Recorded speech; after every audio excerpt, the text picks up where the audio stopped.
Kaya nilikha ng Diyos ang mundo para tayo ay maging masaya, punong-puno ng pagpapala. Walang hirap sana. Kaya lang alam nyo kung bakit nawala yung plano ng Lord na yon? Alam nyo ba kung ano nangyari? Alam nyo? May alam kayo? Nangyari kasi, no? Nangyari doon, pumasok ang kasalanan. Kasi doon sa Garden of Eden, yung nilikha ng Diyos ang garden, nandun na lahat ng kailangan ng tao. Kaya lang ang sabi ng Diyos kay Eva at Adan, huwag yung kakainin yung prutas ng karunungan. Eh ngayon, itong si Satanas, nagkunwaring ahas. Tapos sinabi kay Eva, kainin mo yung prutas na yan, magiging marunong ka. Niloloko niya si Eva. Sino niloloko niya? Si Eva. Ito naman si Eva, nagpaloko. O, diba tayo, niloloko, pag kami ng ano tayo, o sige na, kopyahin mo yung answer niya, kopyahin mo, diba? Minsan, kumukopya ka nga, pero alam mo masama yun. Si Eva, sinabi ng Diyos sa kanya, huwag mong kainin. Ang ginawa ni Eva, kinain. Nung kinain niya, doon pumasok ang kasalanan. At hindi lang kay Eva, inalok din niya yung kanyang asawa, si Adan. Kinain din ni Adan. So, syempre, ano mangyayari? Magagalit ang Diyos. Sino ba si Eva at si Adan? Unang taong nilikha. Yun. Sila yung unang taong nilikha ng Diyos. So, simula noon, nung sinuway ni Eva at saka ni Adan, yung sinabi ng Diyos na huwag kainin yung prutas ng karunungan, nahiwalay na tayo sa Diyos. Ano nangyari? Nahiwalay tayo sa Diyos. Anong dahilan pagkakahiwalay natin sa Diyos? Dahil sa kasalanan. Nahiwalay tayo sa Diyos kasi sa kasalanan. Hanggang sa mga nanganak na si Eva, si Adan, hanggang sa tayo na yung tao, andoon pa rin yung kasalanan ng tao.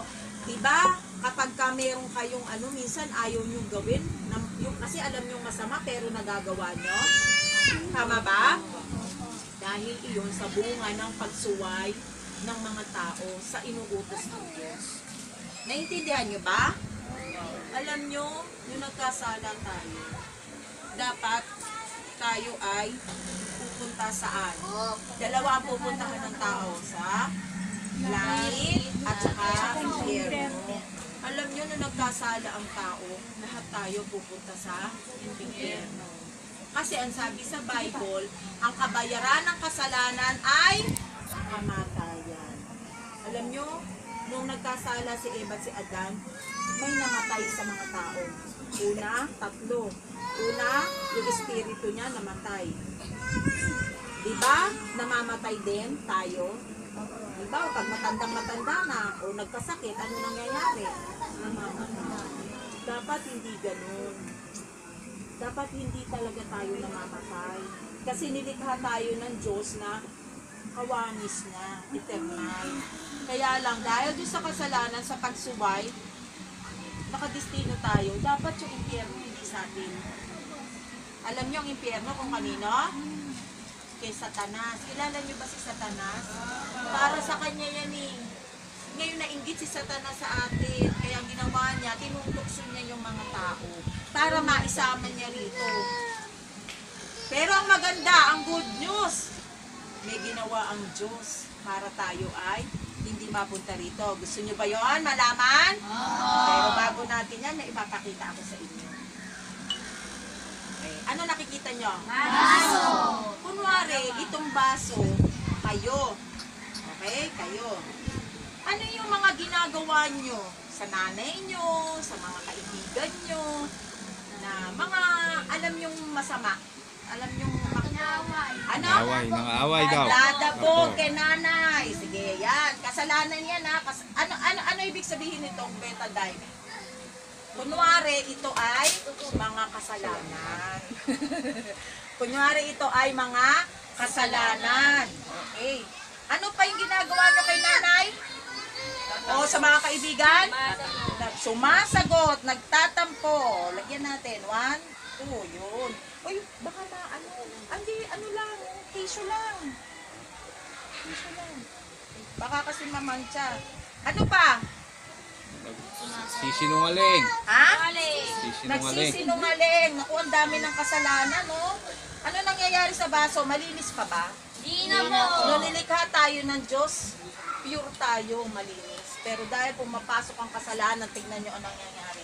Maganda pa bang tignan? Di na po. Ano pa yung kasalanan na alam ninyo? Mangungopia. Ngopya. Ba't ikaw ang sumasagot? Di naman ikaw ang bata. Ano Sige, pa? ano ba yung... Ha? Ngopya. Ah, talaga? Oo. At least, di ba, alam nyo na may kasalanan kayo. Ano pa? Nakakaway. Ha? Yun na yun. Nakikipag-away. Ano pa? Bubuli. Alam nyo palang masama, pero di ba, ginagawa niyo, di ba? Ano pa? Lana? Lana kayo maisip. Thank you. Ano pang kasalanan mo? Sige, Ano ano pa pa? daw? Dali, may papakita ko sa iyo. Nagdadamot. Nagdadamot. Oo, nagdadamot. Oo, minsan kailangan nang ang pagbigyan, dadamutan ka. Maganda pa may baso? Di na po. Okay. Sige. So, Nagdadaya. tutuan na natin kasi baka mamantsahan yung kanila. Ngayon, may papakita ko sa inyo. Anong ginagawa ng mga tao? Anong ginagawa ng mga tao para, sabi ng tao, ayoko pumunta takot ako sa impyerno kasi may susunugin ka eh. Diba? Alam mong masakit yung sino na rito napasok? Ano ang pakiramdam na napasok? Sakit. Grabe, isang bahagi lang ng ano nyo yun. Masakit na. Eh pag sa impyerno, buong buo. So sobrang sakit. Sino rito ayaw sa impyerno? O, anong ginagawa natin para sabi nyo ayoko pumunta ng impyerno? Anong ginagawa? Mana mabuti. Gumagawa ng Galing ah. yung ibang tao, ang ginagawa, gumagawa ng Mabuti. ano pa? Ano pa? Namimigay. Yes. Pagawa din na mabuti yun. Ano pa? ng tala. Ha? Sagot ng tama. Ang ginagawa nila, pumupunta sa simbahan. Nagdadasal. Nagdadasal. Hindi daw ng ngopya. Bibles sa...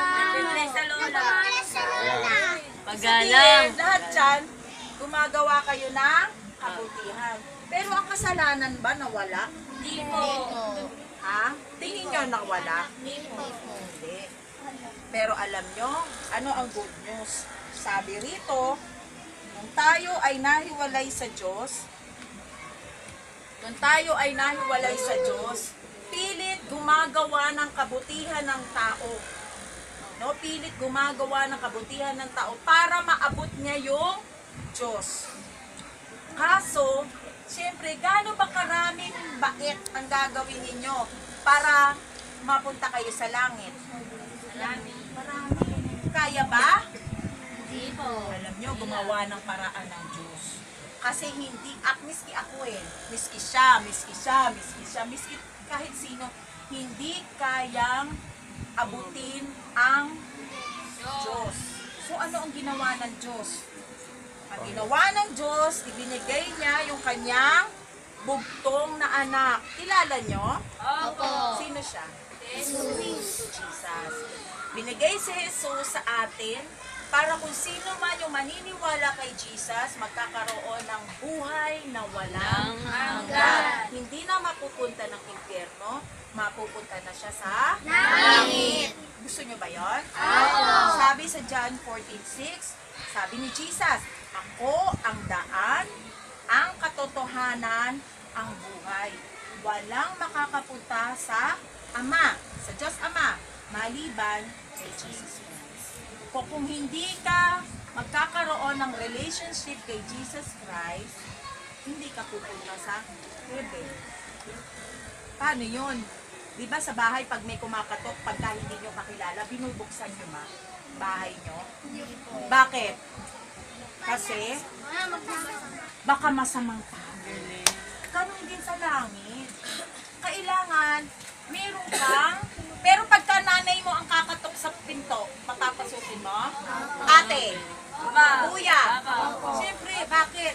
Kasi meron kayong relationship. Ganun din sa langit. Kailangan meron tayong relationship kay God. Paano tayo magkakaroon ng relationship kay God? Simple lang. Tatanggapin si Jesus Christ sa ating mga puso. Paano yun? Merong prayer. Kailangan sasambitin mo yung prayer na yun. Yun lang. Hindi mo na kailangan pang pahirapan ng sarili mo.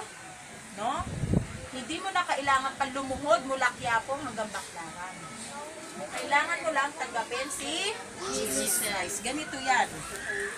Itong tubig na ito, nagre-represent kay Jesus Christ. Ano yung ginamit natin kaninang tubig? Mineral. Okay. Okay, yung tubig na yon, yun yung mga mabubuting gawa natin. Ang tubig na ito magre-represent kay Jesus Christ. Ito yung mga kasalanan natin na sinabi nyo kanina. Tama? Opo. Tingnan natin kung anong gagawin ni Jesus Christ. Doon sa mga kasalanan natin, mula pa doon kay Eva at kay Adan, hanggang sa nagagawa natin. Di ba, kung ordinaryong tubig, Mag-i-stay. ganitong mangyayari. Pero pag Balik agad. tinanggap mo si Jesus Christ Dali sa lang buhay sila. mo, tingnan ninyo. Tingnan mo. Teka muna ha, iinuman ko lang ha. Masyadong puno eh. Yan. Pag tatanggapin nyo si Jesus Christ sa buhay nyo, yung mga kasalanan nyo mula pagkabata ay Okay. kanyang anong mangyayari?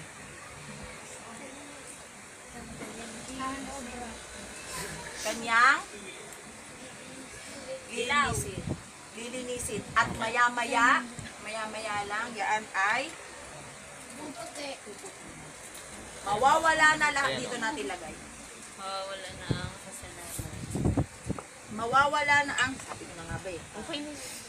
Okay na. Mawawala ang kasalanan natin. Dilimutin na ng Panginoon lahat ng ating mga kasalanan. Nilimutin ng Panginoon lahat ng ating mga kasalanan. Alam nyo, kahit gumawa kayo ng maraming kabutihan, kung wala si Jesus Christ sa puso ninyo, hindi niya kayo kilala, hindi tayo pupunta ng heaven. Sino gustong pumunta ng heaven? Sino ang ayaw pumunta ng heaven? Taas ang kamay. Siyempre, lahat tayo, di ba? So, nais nyo ba natanggapin si Jesus Christ sa puso ninyo? Para pagka may nagtanong sa inyo, pagka matay nyo, saan kayo pupunta?